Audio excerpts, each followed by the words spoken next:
আজকে অনেকদিন পর একটা সাডেন আড্ডা হয়ে গেল। গতকাল আমরা প্ল্যান করেছিলাম, আমার ফ্রেন্ড শাহানা ও বলল যে তোমার বাসায় আমরা সব খাবার টাবার নিয়ে আসবো, তারপর আমরা একসাথে খাবো, তোমাকে কোনো কষ্ট করতে হবে না। যেহেতু আমার কোনো হেল্পিং হ্যান্ড নেই, কিন্তু আমি বলেছি না, আমি যা পারি তাই রান্না করব, আমি কোনো খাবার আমার বাসায় অ্যালাউ করব না, আমি যা রান্না করব সেটাই তোমাদের খেতে হবে। এই বলে আমি আমার সকাল থেকে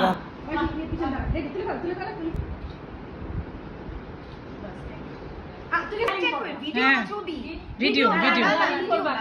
না ভিডিও দেখে কি হ্যাঁ ভিডিও করতে জানলে বলে খুব জানলে কি বাকি পারে ওই আছে হ্যাঁ তাকা আর আজ না হ্যাঁ এটাই তো ঠিক করলা তোমরা দৌড়লা ভিডিও গ্রুপে ভাঙাটাই যে ভাঙাটা পুরোটা না হাত দাও দুটো পেটে দিবে কথাই বল আজকে অনেক সুন্দর আসছে সুন্দর প্রোগ্রাম